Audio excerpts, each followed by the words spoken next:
Hi, I'm Bill Corcoran Jr., and I'm your host for the On the Stacks podcast. Today, I'm chatting with Matt and Ryan Meyers, filmmakers and co-owners at Meyers Films. What's up, podcast episode 81 of the On the Stacks podcast in the Blue Door studio. Welcome to the podcast, Matt and Ryan. How are you guys? I'm doing great. Doing well. Thanks for having us. Yeah, so you guys, how's it feel to be back home? It's always amazing. We've had the best day. We stocked up on Middlesworth chips, and we're getting Jerry's Pizza tonight. And we saw a lot of friends. You know, got to catch up with Marvin Wilson and Joe Machinsky, and it's great. It's awesome to be back in Wilkes-Barre. We always love it. And to see the first day of school at the new school, which was really something. That was today. Yeah. Awesome. So you guys are both Meyers guys, right? Yep, class of '94. 97. Grew up in South Wilkes-Barre, so we were bred to be Meyers Mohawks. Yeah. It was the way we were raised, and that's really hard to explain to people that didn't go to Meyers. Yeah. Or explain it. Yeah. Well, I mean, first and foremost, Gene Maffei lived down the street from us. He was the quarterback at the time when Rocket played, and he was our idol. You know, we played on the street pretending to be those guys. You know, playing pickup games. You know, who gets to be Gene, who gets to be Rocket. Then years later, Gene was one of our coaches at Meyers. So, you know, after all that, looking up to him all those years, then we get to learn from him on the field, you know, and build a relationship that way, and got really close with him that way. And it's not just that, though, but it's when you grow up idolizing, you know, the players on the Meyers team, which you did. It was right down the street. You heard the announcements from your backyard, you know. Like, hey, you heard the games probably Friday nights, right? It was all about the game. I mean, you hear about Friday Night Lights and that cliche, but that really was what it was like growing up in South Wilkes-Barre, where, you know, the entire community went to those games on Friday night or Saturday afternoon. And when you grow up down the street from the guy who's the star quarterback of the football team, you want to be on that team. It just becomes like something that you grow up aspiring to. So then when you get to be that age and you're on the team, it just feels like, wow, you've gotten there. You got to that place where you dreamed you'd be, and it feels bigger than you. It feels like you're part of something bigger than you, which made it really special. And then, like Matt said, we became friends with Gene later. But to have that idea that you look up to these people, and then have that ability to be part of that. it's an attainable dream. When you're a kid, you want to be on that field, and then you find yourself on that field years later. It feels like you're living your dream. So you obviously both played. We did. Yeah, we both played football, and I think you know, being part of a community school like Meyers is a unique thing in and of itself. But then to be part of a football program, which, you know, it just had a history. It had a history before we went into it. So when you find yourself playing for that team and kind of living in the footsteps of these people that you looked up to, you know, it becomes really special. And I didn't realize how special, to be honest with you, until recently when we found out the schools were going to close and they were becoming a merged Wilkes-Barre High School, which, you know, you find out that the place that you hold dear in your heart is not going to be there anymore. It brings up these emotions that I didn't really think I had. I didn't know if I cared as much as I did. And I mean, I think you felt the same way, didn't you, Matt? Yeah, even more so. I mean, when Ryan called me about this project, it was one of those, I mean, you know, I'd been back. My parents still lived here at the time. We were bringing my kids here all the time for weekends and stuff. But yeah, I knew doing a project like this would be getting 100% back in that, and I wasn't sure I was ready for that, you know. But, you know, Ryan went to that first game. I saw what happened. You know, I saw the kind of magic. You know, he showed me some of the footage and some of the interviews, and it kind of really sucked me right back in there pretty quick. So I was pretty on board pretty fast, pretty early. You guys are making a film about, you know, all of this, and we'll get to that in a couple minutes. But, you know, how did this you guys brought this super old video camera with you that still works from, I don't know, it looks like a dinosaur. It's a Betamax from a Zenith Betamax camera from 1982. What model does it say, Matt? It's like a can't even read it. Nuvicon VC 1800. Old. But this was top of the line in 1982. Yeah, this was yeah. the deal. So you guys have been making films like since you were kids. When I remember my parents bought this, my dad was all about technology, and he was excited to have what was at the time state of the art, which was the Betamax. I mean, So like, Betamax, was this like the family camera, like the dad went around and This is filmed like everything? the first home video camera that you can buy on the consumer market that you could take home and take videos of your kids. It was one of the first, yeah. So we laughed because we watched those home movies, and once we started learning a little bit about video, and we were pretty young then, we would watch these old videos that were all tinted red. The color was way off and all this stuff, and we can always hear my dad complaining about This sucks. the AWB light keeps flashing, and I don't know why does it look red. And my mom's like, just forget it, just keep filming. Yeah. Well, we learned later it was automatic white balance, and it was basically telling him to hit the button just to correct the color of And this no one image. knew. No one knew. So we have so many videos of us playing football, basketball as kids, Little League, and it's all just red. Sketchy. Yeah, it's really funny. Yeah. So as soon as our parents, as soon as we could pry that out of their hands, I think we were making movies. We were like, we kind of know how to do this. Let us show you. Let us use it. And then we were, we used to make music videos in our basement. It was kind of a thing. On a rainy day, we'd pick a song and put the song on. We'd do a whole lip syncing routine to it. So how old were you guys when you started this? I mean, my parents would shoot those, and we would just take turns. So I mean, starting at 5 years old, 7 years old. Little by little, we started phasing our parents out. Let us just do it. You guys became the directors. And then we started learning, look, if you turn the camera upside down, it looks like, everything's flying to the ceiling if you drop it, So we started learning tricks and just putting stuff together, and we started making people laugh with them. And we were kind of just got the bug. We love that feeling of being able to do something silly like that on camera. Put it together, and then sit back and let people watch and be like, "Well, how'd you guys do that?" We couldn't figure out. And who was your audience? Your parents? Our parents, our friends, our cousins. We would get our cousins involved when they come over to sleep over for the weekend. We'd come up. We'd with have snow days, and we would get our friends involved. Let's make a whole Star Wars parody or something. And a lot of the early ones involved Star Wars toys and stop motion and combination of the things and acting. And friends would help us make them, and then eventually we started recruiting friends to be the actors in the movies, and then we started learning, realizing that you can actually, if you hit the pause button on the camera, not stop, you can get a clean edit from your first shot to the next shot. Because before there would be a space of blue. Yeah, this is before iMovie and before you could edit on your we phone. didn't have editing software, so we were like, okay, well we have to edit our movies now in camera. So we didn't even know what we were doing, which is basically in camera editing. But we would go shoot these movies in sequence, and they got longer and more complex. So we would be going to locations around Wilkes-Barre, and if we had one place in two different scenes in the movie, we couldn't just shoot all the scenes there. We had to shoot it, do the rest of the movie, then come back. So let me explain for the audience that doesn't know about filmmaking. A lot of times it's filmed out of order. So you'll film scenes in the convenience of when you have the location, when the actors are available, whatever it is. So you put them together in editing after the fact. But because of what Matt's saying, we didn't have that ability. We would have to do it all in sequence. And then music, we didn't have the ability to overlay music. So we would have a friend stand in the back with a boombox. No way. Just playing the music we wanted during that scene. So our early movies, the music's all chopped up, it's just, the whole thing's a Shout mess, out to Todd Harding. If someone bumped the stop button as opposed to the pause button, there would be a little space of blue video just between the two edits. We would just have to apologize for it later. It just existed in our movie forever. Or maybe a little too much bass. And shout out to Todd Harding for pressing play on Sheriff Flutie. Yeah, so when we went to college and learned that you can actually digitize this stuff. I mean, to be honest, I learned film in college. I actually did, shooting Super 8, Super 16, and developing it and cutting and pasting. So when I left college, my parents' gift to me was a Mac at the time. It was a G4 or G3, I don't remember what it was, and editing software. And I was just for the first time ever, actually be able to create stuff that I wanted to and not take, months for a scene, just be able to go in there and play around. Yeah, so you unfortunately went to Pitt. Unfortunately.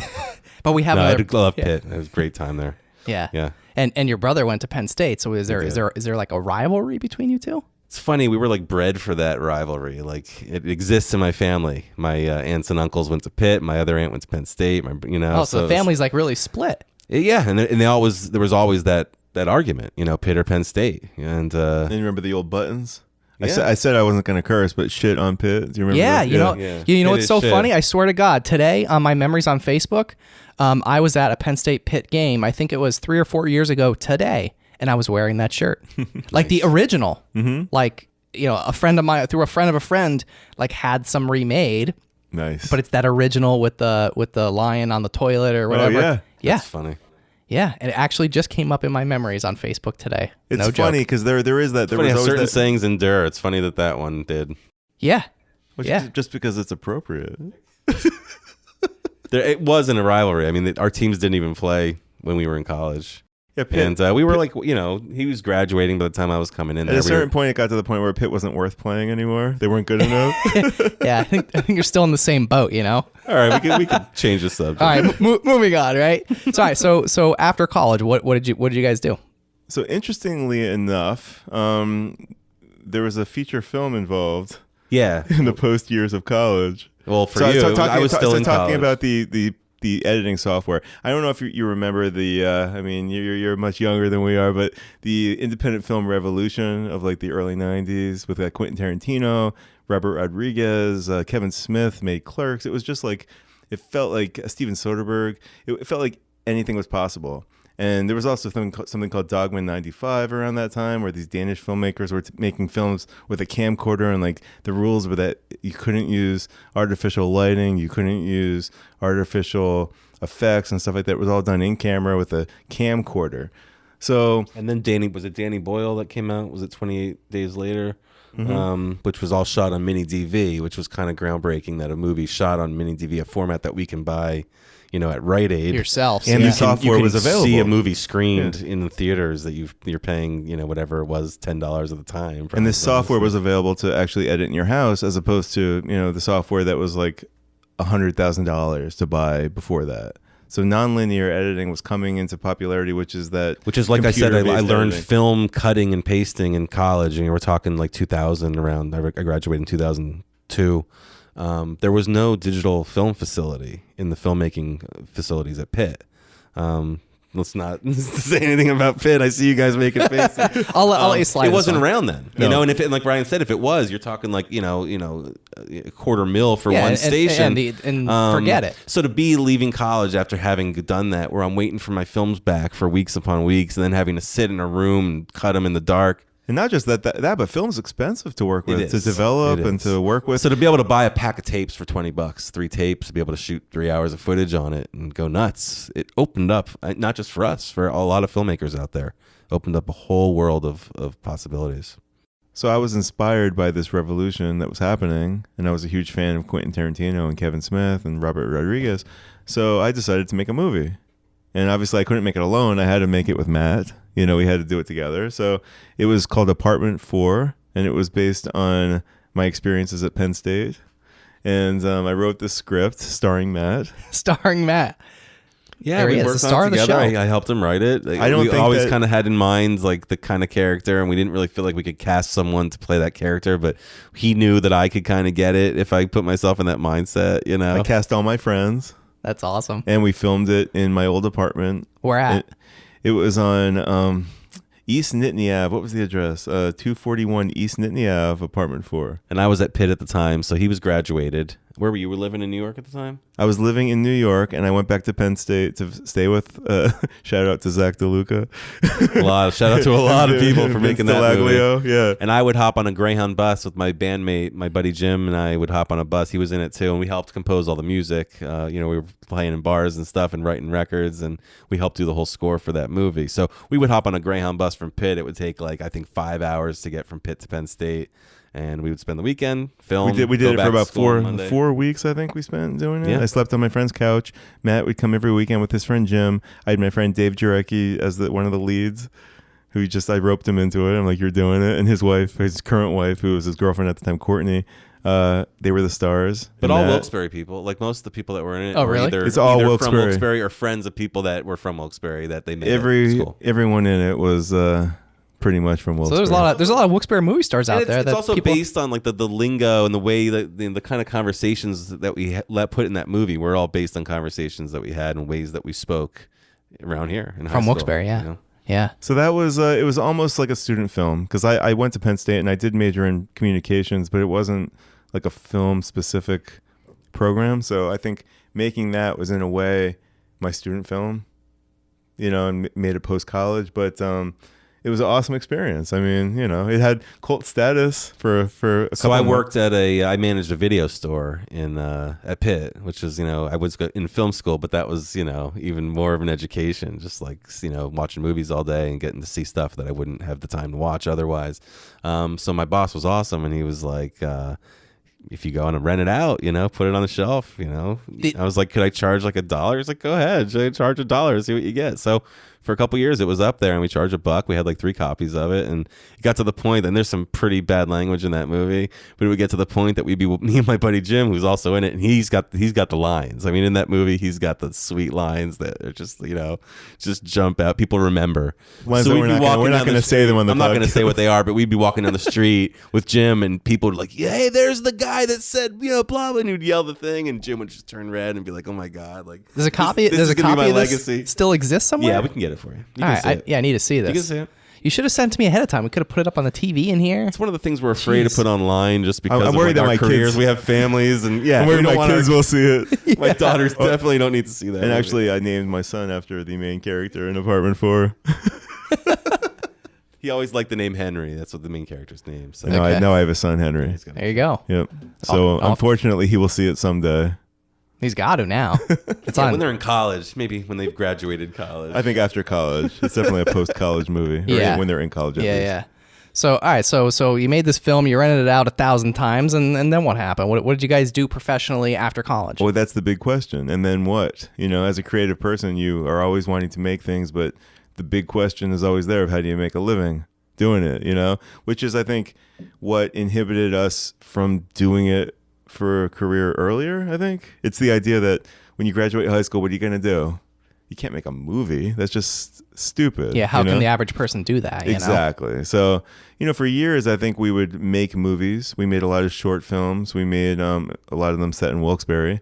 We made a lot of things for other people, whether it was a short film or a corporate video or a music video, or we've done all sorts of different things. I've worked as an editor for 20 years, making TV shows. I worked for Oprah Winfrey in Chicago for 4 or 5 years. I worked for the Chicago Bulls for a while.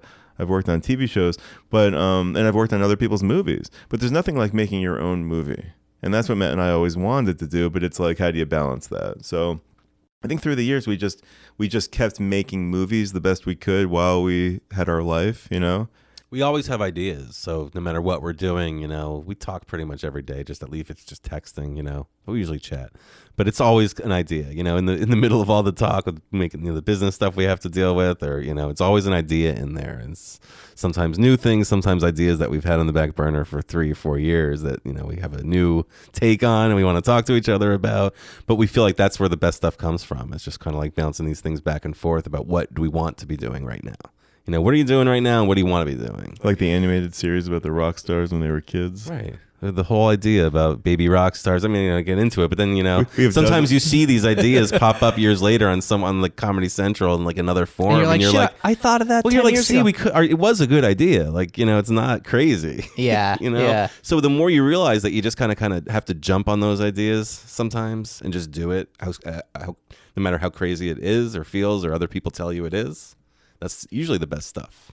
Definitely. And it's the stuff that we get the most satisfaction out of when we feel like it's coming from our heart. It's something that, means something to us.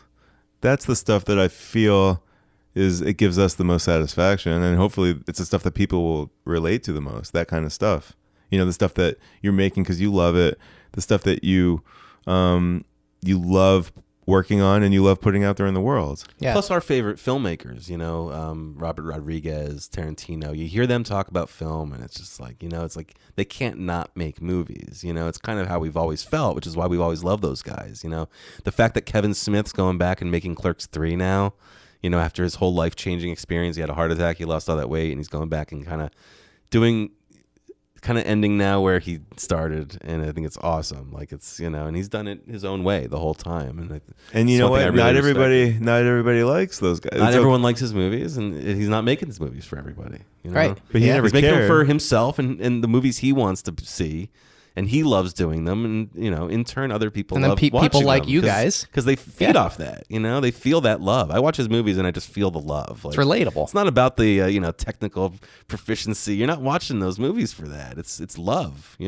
So Ryan, you talked a little bit about working with Oprah and the Bulls. Tell me a little bit more about that. So it's interesting. I mean, when you work for a company like that, you're just a cog in a wheel. And I loved. I mean, it's a great experience to work on a show like that and to be. Working on that kind of stuff that people are going to see and that impacts people. It was an overall good experience. There was one funny story. I remember working late at night. Do you remember when Lance Armstrong came out, and Oprah had her big interview with Lance, and it was like this giant thing. He was admitting about the steroids, and so we were working late, and Oprah was in the edit suite next to me, and they, I guess, maybe had some champagne late at night or something, and I heard a glass break, like a really loud smash, and then I hear a big, F word. Big F word come from the next door in Oprah's voice. The voice that and it's just, those kind of things happen once in a while, but overall it was a great experience. I mean, met a lot of great people there. But it's, there's that feeling of, like I said before, that you're not creating your own thing. You might be working on something that people see. Yeah, but you're creating somebody else's. It's somebody else's thing. And you're working with a whole team of producers and directors. And you're generally going by someone else's template or someone else's notes or someone else's idea of what it should look like or feel like. And you're kind of following that. And you have a job like that, you kind of get to know what it is. But like Ryan said, it's not what you would do. Or it's not, coming from your heart. Yeah, and you can't really change it. No. It's not up to you. Generally not. Yeah. You can try. Oh, you do have your creative... Pick your fights. Yeah, you have your creative... that's what they look... when you're an editor, they're looking to you for creative input. But yeah, it's not yours. So you have to pick your battles. You're not going to fight for certain things, Yeah. And when it's your thing, not only are you choosing how to tell the story, but I think it gives you kind of a satisfaction knowing that you're putting something in the world that has your voice. And that has your sensibility. So it's what we always wanted. So in recent years, we've been trying to put more focus on that and just like let's make the things we want to make. There's still the question of money, and that's always going to be a question.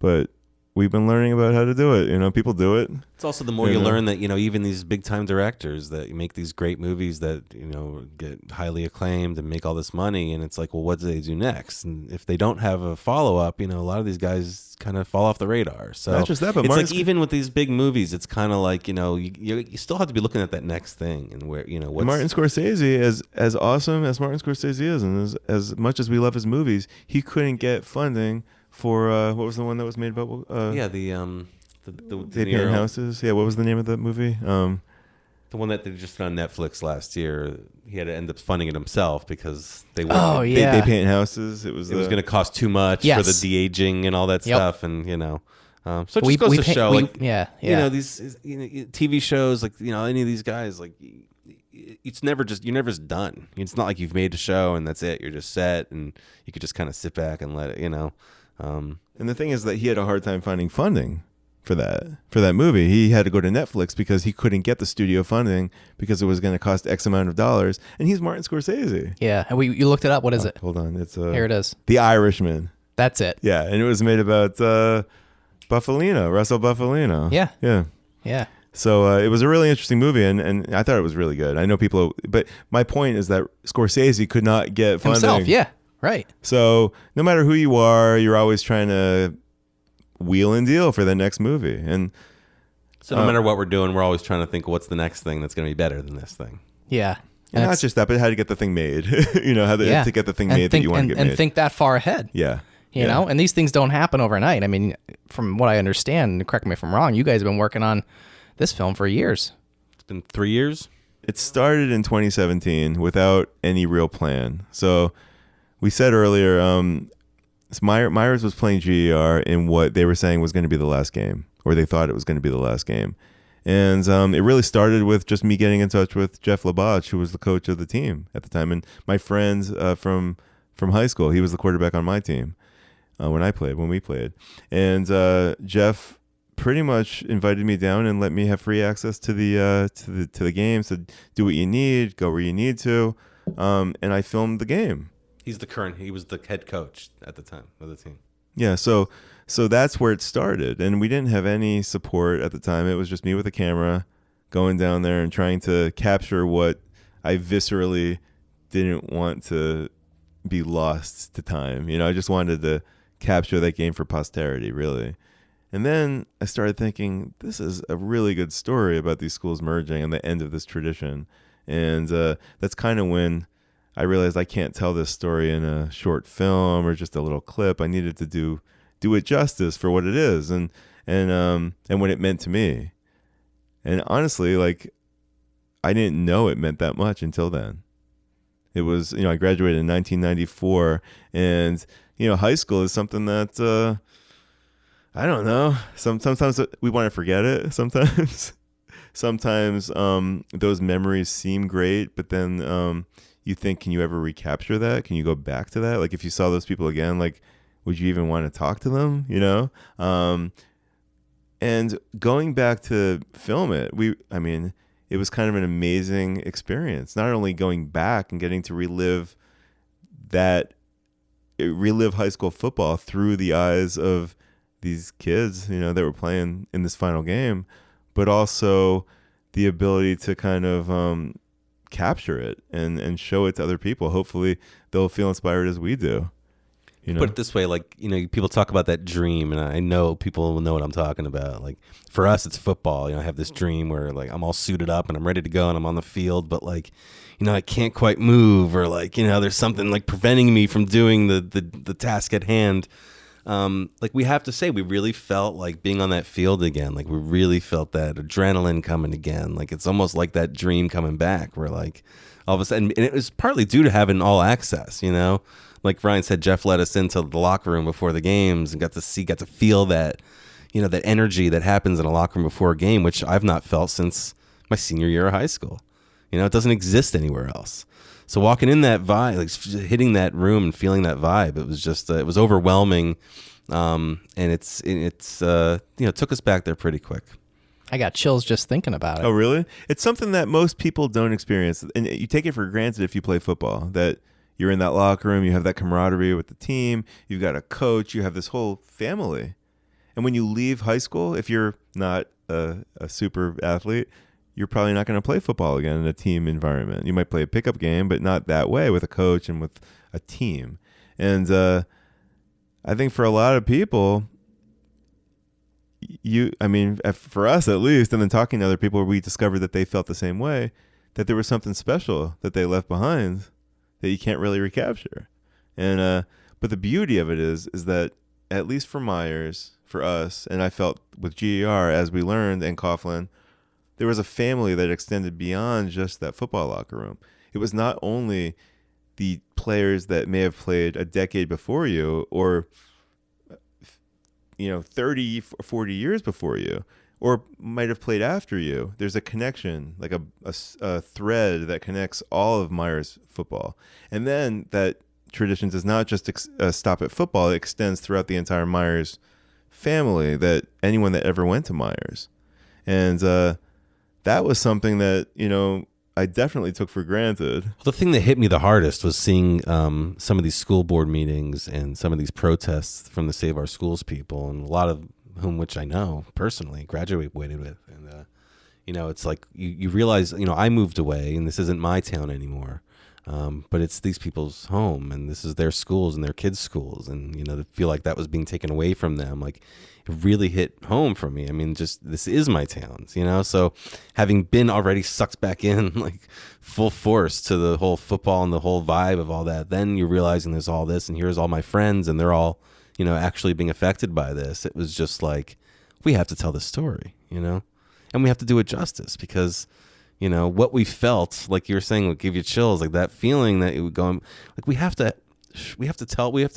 let other people experience that, And everybody had an opinion, obviously, about whether it was a good move or a bad move for Wilkes-Barre. And one of my good friends is on the school board, and he talked a lot about to me on camera and off camera about the challenges of that, because of all these things I talked about having your heart in this, and it being your part of what makes up you, who you are. You have to also make a decision on what's best for the city going forward, and what's best for everybody, including his own children who are at the current Meyers school. So those kind of things, these are life or death things for the people that are experiencing them, And I know it's just one small town and one, area of Pennsylvania, but I think these kind of things happen all over, where, mergers have happened all over. I know that these type of neighborhood schools that Matt and I went to, Meyers, G.A.R, Coughlin, they don't really exist anymore. It's kind of a dying breed, and that was part of, what we realized coming back here was how unique it was.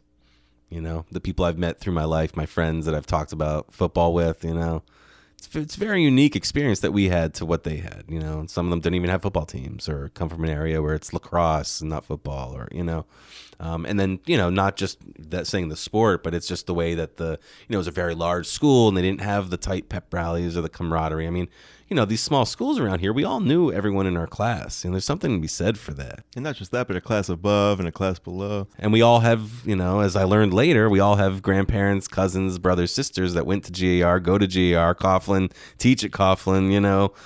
It's just this weird, you know, incestual mix of between these three schools that's really unique to a town that's so geographically close to each other. You know? How about that the camaraderie on the field? You mentioned that word. You had these shirts that you brought, some of these old shirts that you guys had you wore when you were kids that have these sayings on the back. Can you talk more about that?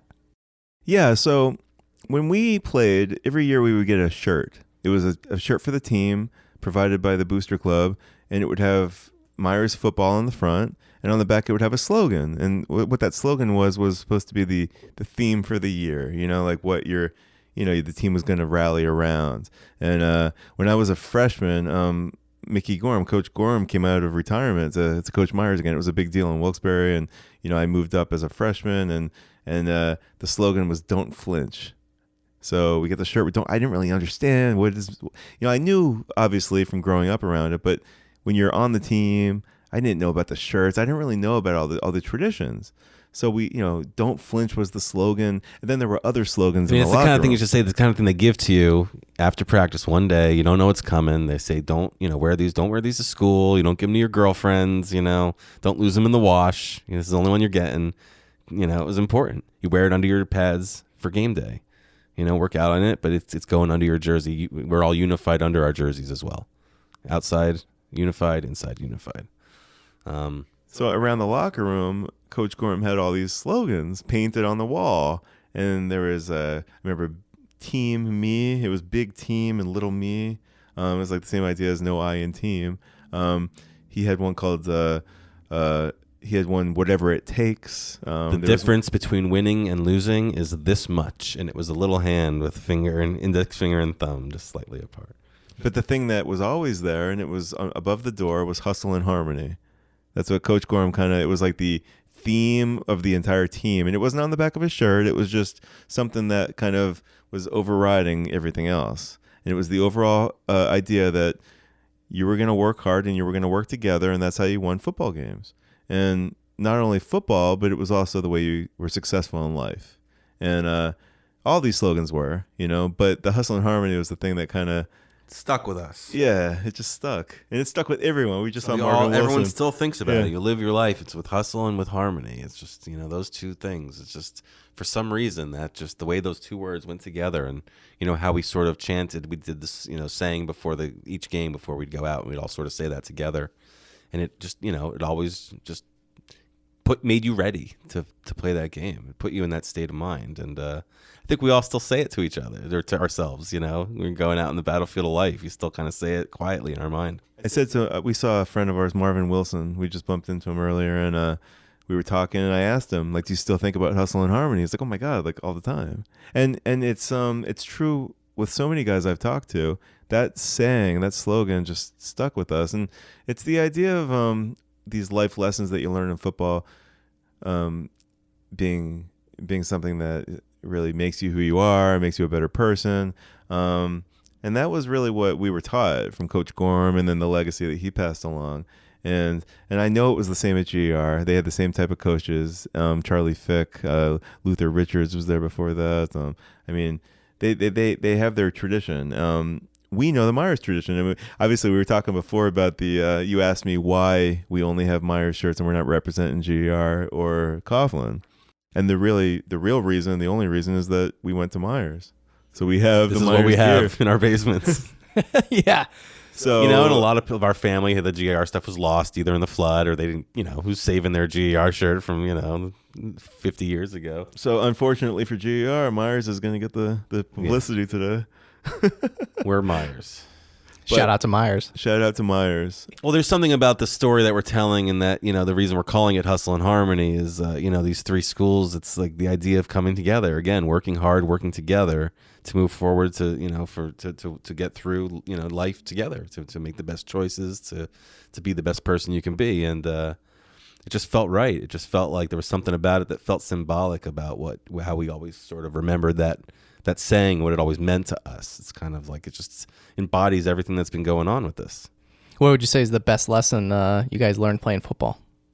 Life lesson. There was something that Coach Gorm used to say where he said that nothing's ever as good as it seems, and nothing's ever as bad as it seems.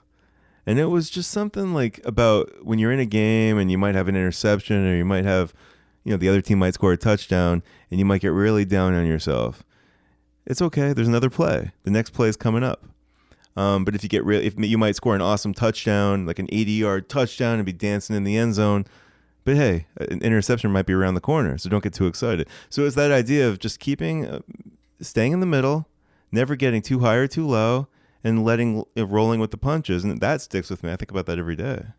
Yeah, for me, without a doubt, it was my junior year. We actually lost a teammate on the field during double sessions. He was having muscle issues, and he had collapsed and went home, and he passed away that night. And it really, we were aiming to have a really great team that year, and it really threw us for a loop, and took a lot of people a while to deal with it. For me, it was kind of realizing that on top of all this and the hype of all the game and all that, it's just a game, and that the people that you're with and that you're playing it with are way more important than the game itself. So that's really what I carried. Was the teammates are what it's all about. That's really powerful. Yeah, it was. It still stays with me. Wow. It's still hard to think about. Wow.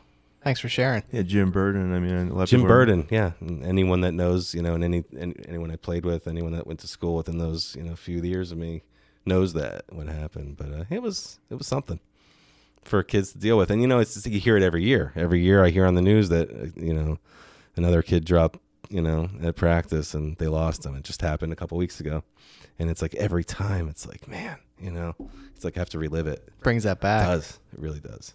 So where are you guys at now with the film? So we started filming. I told you earlier. So 2017 we started. It became like a runaway train. I was like, I have to film. Now we know the last game is 2018. We're gonna film it. So we filmed the entire year of Meyers and G.A.R, and we filmed a couple Coughlin games. And we filmed all the way through the rivalry game, which was an amazing experience. It was sold out. It was everyone came back. It became this giant event. But we were excited about the film, but we put it on hold because we were making another film. And so in the beginning, people might remember us posting on social media and talking about it and filming. But it's back. It's back, yeah. So we made this movie called Walk with Frank, which followed a Vietnam veteran that walked 750 miles across New York to advocate for veterans and PTSD awareness and mental health. So we were really busy making this over the last 2 years. And also just in the spirit of putting all of our heart and soul into every project we do. It was like, if we're going to do this, we have to go 100%. So it really was, a whole year devoted to traveling with him and making this happen. And then probably a whole other year with Frank, traveling across New York State, taking turns, going back with our families. I would spend a weekend with Frank. Ryan would come the next week. I'd go back. We had a cinematographer that we worked with. We had another guy. So logistically, just trying to make it work. But it was like a whole year almost of production, and then a whole almost year of post. So it's like these things go by quick, but it's like you can't do it if you're not completely in it. So it's the whole time it was nights. It was days working on Frank, and then nights on the phone talking about Hustle and Harmony, and all these ideas about when we do start to pick up steam, what's that going to be, and what are we going to do, and how are we going to do it. So that's where we're at now. Is we finished Frank, and Walk with Frank is now in the film festival circuit. It's we're doing university screenings and community screenings, and we're hoping for a PBS broadcast this year. So we're getting that film out there and partnering with VAs all around the country, which has been amazing. The response has been amazing, and we're seeing that this his message is really hitting home, and we're getting the message out there, and especially now after the pandemic, I think a lot of people are more willing to talk about mental health than they were before. And mental health has been something that, I mean, Matt and I have dealt with it, and I know a lot of people have dealt with it, but it's something that most people don't want to talk about. It's like there's something hush hush about it. And Frank's message has been focused on the idea that I'm just going to be honest. I'm going to talk about my problems, and hopefully other people will want to talk about theirs. And so, you know, but it affected us. I mean, we came in at not having any ties to, you know, PTSD or the military. I was gonna say, how did this all come about? I mean, it happened just kind of serendipitously. We met Frank through a friend, the cinematographer that ended up helping us, Richard, and just really connected with him. Really, just, you know, saw eye to eye on a lot of things, and just really liked each other. He's not what you'd expect from a Vietnam veteran. Like, he's really not, and you know, just like, we have this idea, like a stereotype of what you'd expect. Like, I don't know what your impression would be. Like, I don't know. Like, we think, especially Rambo one dealing with post trauma. You know, unfortunately, Hollywood has kind of given it this, you know, really poor representation stigma of what the reality is. Yeah. But this guy's awesome, and he just, like, you know, we were just drawn to him, and we were like, this really seems like an amazing thing, and like, you know, I do care about this. Like, it's not like, you know, something I never thought about, but like never expected to care as much as I do now. I mean, we learned so much about that issue, so much about actually, you know, personal things about veterans that we met along the way that really just blew our mind, and the way that people were willing to come and open and share their stories, because he was, you know, it was like this contagious thing that happened when, you know, Frank would go in, and he's just a very, you know, disarming kind of dynamic dude. Like, he just liked to talk to him. So when he would go in the room with these guys, you'd see them all just kind of drop their guard. And, you know, because we were there with Frank, you know, we were like sort of just, you know, given access to their minds and what they were thinking, and just opened up to us. So we felt like, you know, it was not deserved, you know, this honesty that these guys were giving us. We felt we had a real responsibility to, like, tell these guys stories and give them a voice, you know. Not only that, but Frank's become more than a best friend. I mean, he's become family. You know, we've gotten really tight he's got a huge family, big Italian family. They're all awesome, and have just kind of welcomed us in. And he's become, like, you know, we've talked to Frank like how many times a day, every single day. He's like texting us at 6:30 in the morning. We wake up with texts. We love him. He's the best. And you know, the number one thing, and this is really important, like, you know, as filmmakers, like, we're just naturally introverted people. Like, I'm not one, you know, I could be social, but I'm not one to, like, go out of my way to go be social or put myself out in a situation. And the one thing I learned with Frank, going on that walk and just putting yourself out there, was like, man, this guy's doing this, and he's putting himself out there and being vulnerable, and look at all these great things that are coming his way because of that. You know, like, maybe I'll give that a try. And to be honest, the more in the last 3 years, I've really made a difference in the way that I've approached projects, you know, meeting people, just pretty much general daily interactions, coming on podcasts and coming on podcasts, doing this kind of thing. And it's been so rewarding. Like, so much has come in return of just being that way. So with the walk with Frank became like, it's a physical walk to promote PTSD, but to walk with Frank became this philosophy of just, like, living your life, like, going out the door, you know, don't get stuck in the same place. You know, whatever you're dealing with, you know, if it's mental health issues, or if it's physical or whatever, if it's just not being an outgoing person, like, just try to get out the door, and, like, life will give you good stuff, you know. It's also that idea of being open about things. So I have a son that's on the autism spectrum, and he deals with a lot of mental health issues. He has anxiety and ADHD and ODD, and honestly, it's not only difficult for him to deal with, but it's difficult for my wife and I, my family. So, you know, to talk about these things is difficult. So just when you have struggles at home and you deal with mental health, and by getting to know Frank, it's really just it's given me more comfort, I guess, in talking about it. It gives you confidence in who you are and what you're doing, and there's nothing to be ashamed of. Like, a lot of people deal with mental health issues, and it's nothing to be ashamed of. It's something that you should be able to talk about, just like you broke your arm, or you're in the hospital, you have cancer or something.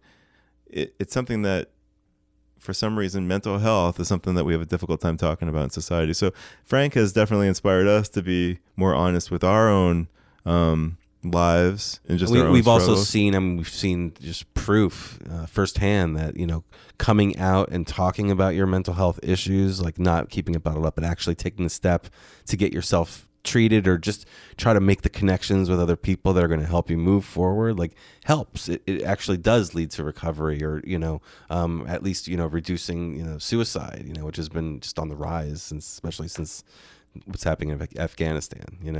It's one thing we hear from Frank every day is like the suicide hotline's like been blowing up, and our message is more relevant than ever, and let's get it out there. And he can't stand it that it takes a while. So, unfortunately, these things take a while. He can't stand it, so you want to get it out there now, but it just doesn't work that way. So we're just patiently chipping away at it. And, like I said, it's to the point now where we feel like we can sort of manage it now. It's out. We're kind of managing the post-release of it. But it's time to start, kicking up the steam on Hustle and Harmony. Well, now that Frank is in the can, so to speak, we realize that we need to, like Matt said, we need to just finish this. We have and a in great the spirit story. of let's put ourselves out there. We just spent 3 years like putting ourselves out and meeting these people who are putting themselves out there. And like the only way we now know to get this done is with Hustle and Harmony. Just get out there and like walking with Frank, just let's start knocking on doors. Let's start making calls. Let's call everyone we've played with, see what they're doing and how we can, start building a coalition around getting this movie made. Because like we said earlier, we have to get this movie. We can't not make this movie. We also feel especially like, now that you're on my podcast, because everyone's going to hear it. And well, they know. We know this, and every time we do something, every time we announce one of these things, years ago, keeps you in the game. We know that. Like, there's no going back from this, Ryan. Like, once I hit send here, like we have to make this movie now. But that's sometimes what you do need to get yourself going. But like Matt said, we were kind of joking before, like we were using Hustle and Harmony to get this movie made, and you kind of have to. You can't make it alone. I think you were telling me before about the podcast, and when you start the podcast, you need some help. You can't do it all alone. So look, we never could have done Frank alone, and that was one of the other things we took away was like he built this coalition of people before he even started the walk. He had his podcast, and he had his blog, and he had this, and he had a whole team of people ready to follow him and ready to see what he's doing. And so once he was going, it was just a snowball effect, and it was him every day on the phones and finding more people, and it was kind of like, this is what you got to do. This is how you have to make a movie, especially like this, where we have this, this community. It's our community, people. Like we want to make a movie for them, and a movie that we want to see, a movie they all want to see. How can I help support? Well, we're going to be doing we are doing a fundraising campaign right now. If you go to hustleandharmonymovie.com, there will be information. You'll be able to find. We're selling T-shirts, and we're doing other special fundraising opportunities through Thanksgiving Day. So here's our plan is on Thanksgiving Day. Thanksgiving was a tradition going back probably since the beginning of this rivalry. Meyers and G.A.R. played on Thanksgiving Day. It was just the event of the day. It was the last game of the year. It was on Thanksgiving. It was a Wilkes-Barre tradition. Everybody went to the game. And then you went home and you ate your turkey. That's what you did. There was no question. That's what you did. So that was for years. And I think maybe in the 70s or 80s, they stopped doing it. And then, Thanksgiving is a tradition for lots of people, but for Meyers and G.A.R., there was something unique and special. So our idea was that on Thanksgiving Day, we're going to have a sneak preview of Hustle and Harmony. We're going to put what we're calling Chapter 1. It's the beginning part of the story, and we're going to have it available as a work in progress on Thanksgiving Day. So if you go to hustleandharmony.com, you'll be able to find the information for that, click on it, and be able to see what we're working on. So somebody can watch it online? Yeah. We're hoping, to put out the first, maybe it'll be 20, 30 minutes, sort of like we're calling like phase 1 of this release. And it's mainly because like Ryan said, we can't do this on our own. This isn't a project that we can do from beginning to end on our own. So we also don't want to wait till the end. That we have a great story we want to share. So we wanted people to see what we have, because we feel like one way to build a team is to show people how great this project's going to be. So if we release the first 20, 30 minutes, it's going to be available through the website by ticket, maybe a passcode. We're going to kind of see how many people we can get in on our team. We're trying to build a coalition here. And if we can get a lot of people involved and help us build the next part, the next 4 or 5 parts, then, eventually our goal is to have a feature film. So as part of that, we decided we were going to make T-shirts. And the T-shirts are a replica of those T-shirts that we used to get in the locker room. It's based on that idea where there's a slogan on the back. And since Hustle and Harmony never was on a T-shirt, we thought it would be awesome to give it to all the schools. So we have G.A.R, Coughlin, Meyers, and Wilkes-Barre shirts with Hustle and Harmony as the slogan on the back. So is it going to be a competition of who sells the most or what? Absolutely. Who's Myers already has a head start. I was going to say, who's going to win? Well, the funny thing is that we were talking about that. Like, it's almost like choose your team. Like, where's your allegiance? And there are definitely people that maybe they went to G.A.R, but their kids went to Meyers, or, they went to Meyers, but their wife went to Coughlin, or maybe they coach for Wilkes-Barre, but they used to coach for Meyers. You gave me a great idea. We should have a counter and actually see which school comes out on top. That'll get people. Yeah, that'll get people wanting to make it a competition. What's your guess? What do you think, Bill? Well, I'm gonna go with Meyers, and I'm rooting for Meyers only because you guys are here, and I mean, you said the right thing. Yeah, I don't really have an allegiance to anyone else right now, so. And it's Pitt colors too, so it's Pitt colors. I'm just gonna change my mind. What's funny, Greg Skrepenek, he told us a funny story where he's obviously a G.A.R. through and through. He's a G.A.R. legend, and he went to Michigan. Yeah, also boo. He was a giant star at the University of Michigan. So one time he was wearing a Michigan hat, and he was at a G.A.R. game, and they're like, "Scrap!" Someone yelled to him, "Scrap! You're wearing a Meyers hat." Oh, that's funny. He had to set them straight pretty quick. Oh, I'm sure he did. It's just kind of a funny irony that Scrap ended up going to a school that was the same colors as Meyers. Yes. Which was his biggest rival in high school. Exactly. Yeah. And also he told us a funny story about how, do you remember when Rocket Ismail returned 2 kickoffs against Michigan in 1990, I think, or 89? And Skrepenek was on that team. And he told us, although he was upset, he was happy that it was a guy from Wilkes-Barre. That's great. There was going to be someone to burn them like that. At least it was Rocket. Yeah, that's awesome. It was it's pretty cool. Because the Wilkes-Barre, and that's part of the story that we're telling, is that what bonds everybody in Wilkes-Barre is as deep as any of these individual families, like Meyers, G.A.R, Coughlin. We all had our individual families, but the family of Wilkes-Barre is bigger. And that's really what bonds everything. And that's what's going to drive this new school, and what's going to provide a hopeful future is the community in Wilkes-Barre. Is that your goal with this? The goal is to, I guess, one of the goals I think is to show the importance of community. I feel like that's lost in our high-tech society that we live in with our phones and everything. I think there's that sense of community that's lost about just looking out for your neighbor, about helping a friend, about just looking out for the people that are around you. I feel like that's just knowing about the people around you, being interested in the people around you and wanting to know your neighbors. You feel like that's lost? I do. I mean, I also live in a city, have for, many years, but, even my small community has that. Reminds me very much of Wilkes-Barre, where I live in Weehawken. It's a very small town. You see the mayor at every event, every grade school graduation. He's at every single one. So I get that vibe. So I do see that, but I don't see it everywhere. I don't. I've lived in cities. I lived in New York and Chicago for a long time, and then Baltimore, where I am now. And as much as I love those cities, there's nothing that compares to Wilkes-Barre and what those relationships are like. I have friends from all over, but my best friends are from Wilkes-Barre. There's something about meeting the guys we saw today, the guys that we played with, guys that I haven't seen in 20 years, maybe more, 30 years. It doesn't go away. It's still there, that friendship, that bond that lasts forever. We used to say blue and gold blood forever flows through our veins. It's like something that you said it back in the day, when we were graduating, doing the last 50 yards, it's something, they would say after, giving you the amount of hours you put in. And, it really does, I never realized it until making this film, what it actually meant. It's these guys, these coaches that remembered plays that I had made, but, and plays that I don't remember. And this was bigger than me. This is, bigger than I thought it was. I was talking to Mike when I was first walking in. And shout out to Mike Yercho. He's going to love this. Yeah. Mike told me he went to Hazleton, and I forget what the high school was, but Hazleton had a merger in the early 90s, 96, I think.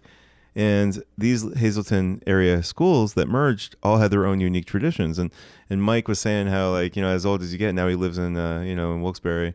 But he still looks back at those traditions. And his wife went to a rival school. I forget what the names were, but he told me she was from the rivalry.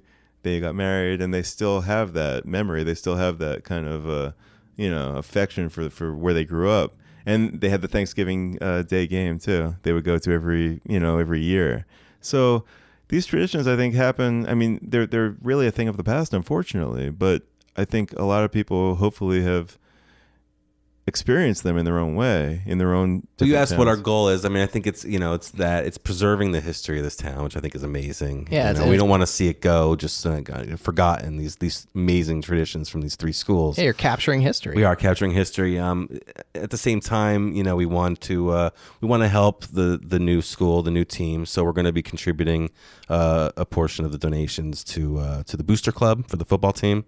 At the new Wilkes-Barre school? At the new Wilkes-Barre school, and we're going to be working with them and a lot of people involved in the school to try to just make sure that we're involved in what they're doing and they can be involved in what we're doing.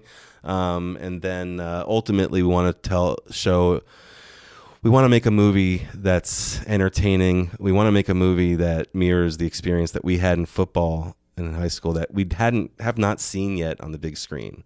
Movies like Friday Night Lights, it's like a big polished version, and that might be how it is in Texas. It's not how it is in Northeast Pennsylvania. It's unique here. This coal mining region bred a different kind of football player. It was a different kind of program. It was a different kind of, salt of the earth person. And, we haven't seen that kind of story told on the big screen. So we felt like, again, it's like, we got to do it. You got to make the movie that you want to see that doesn't exist. We're making it for us. We're making it for this community. That's really cool. And the other thing that was a big inspiration was NFL films. Matt and I grew up watching the old NFL films movies with John Facenda's voice and the slow motion footage, and there was something really magical about that.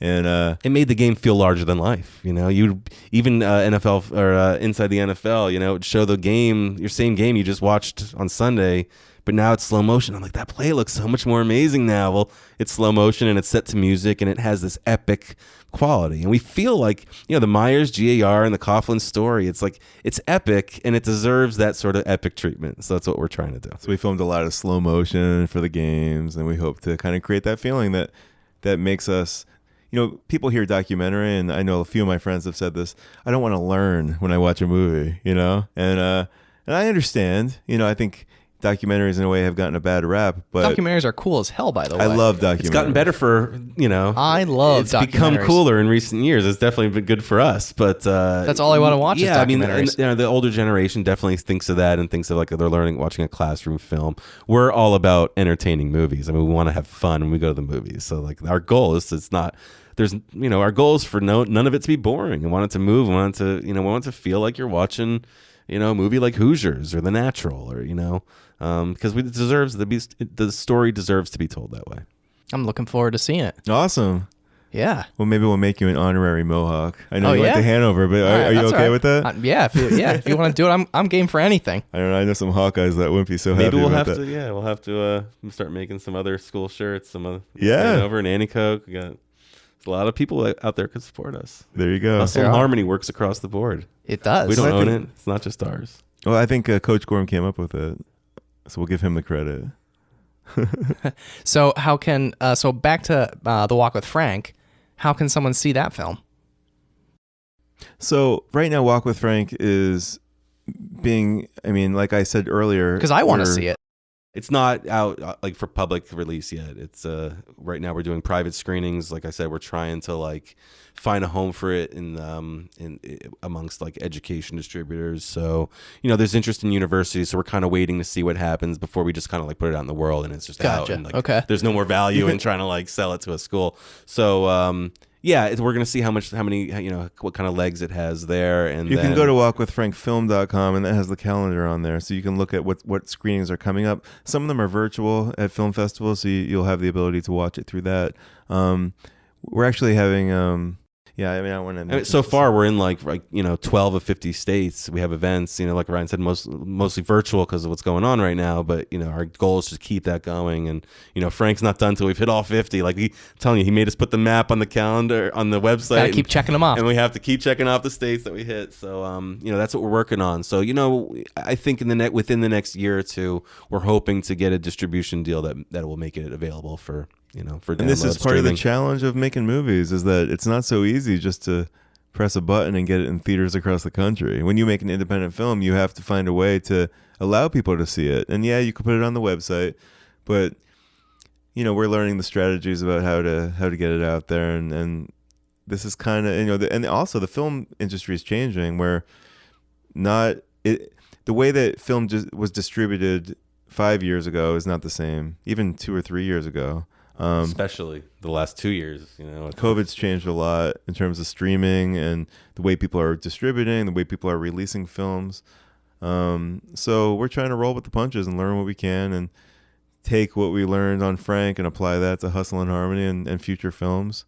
And use as much of this to our advantage. All of a sudden, a virtual thing isn't such a big deal for people to have a virtual event. It's not such an odd concept. So a lot easier to book a lot more and fit a lot more in than we could if we were actually trying to physically be there. How can our listeners learn more about you guys?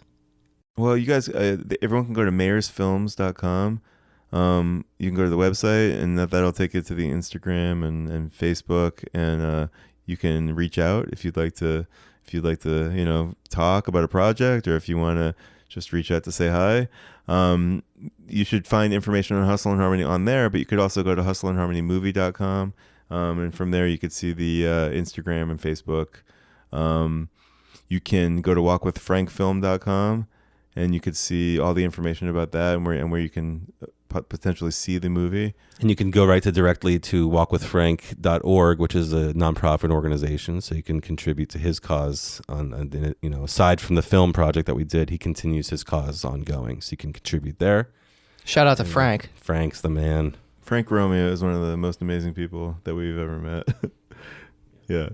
Really cool. And I think that covers it. Cool. But if you go to hustleandharmonymovie.com and sign up for the newsletter, we're going to have updates, and there's a lot of updates coming this fall leading up to Thanksgiving. We're going to have some exciting things, possibly a Zoom virtual meeting during that virtual event after Thanksgiving, and maybe have some special guests. There'll be something at the Woodlands too, which we're working out. So we'll send out everyone details about that. It'll be on our website and on the hustleandharmonymovie.com website. Very cool. Awesome. Anything else? Thanks, man. This has been awesome. Yeah. This Yeah. has I'm been really glad. fun. It was really it was great to meet you guys, and I'm glad you reached out. This has been I don't know how many months in the making. And thanks for letting us wear the jackets. I was surprised I fit into it after all these years, but it was certainly fun putting it on. Yeah, I threw on a little Meyers jersey. It's all good. I do have to tell you one more thing. Yeah, go ahead. So my sophomore year, we played Hanover in what at the time this was 1991, and we were tied for first place with Hanover in the Wyoming Valley Conference. And we went to Hanover, and they kicked our butt. That's so funny. I just have to tell you that. Yeah. I hold that. Well, thanks for admitting that. I hold that animosity for Hanover deep in my heart. Okay, well, I'm sorry. There was a rivalry there with us in Hanover too. I mean, there was. It was there was. I don't know if it was just down the street. It was right there. Yeah, it was right. Yeah, I used to get fear coming into that stadium a little bit. We got beat up a few times with you guys. That's funny. Well, no, this was great, guys. I'm excited. It's really cool to see how passionate you guys are about this, and I'm looking forward to seeing some progress. And who knows, maybe we'll have you guys back on, sometime down the road when you guys make some more progress. And sounds awesome. Yeah, I'm looking forward to seeing some more. So I'll let you guys get back to filmmaking. Matt and Ryan Meyers, Meyers Films on the Stacks podcast in the Blue Door Studio. Thanks for joining me. Thanks, Bill. If you'd like to learn more about the On the Stacks podcast, be sure to search the hashtag On the Stacks on Instagram, Facebook, and LinkedIn. If you enjoyed this podcast, please subscribe and leave a review. We'll catch you next time on the Stacks.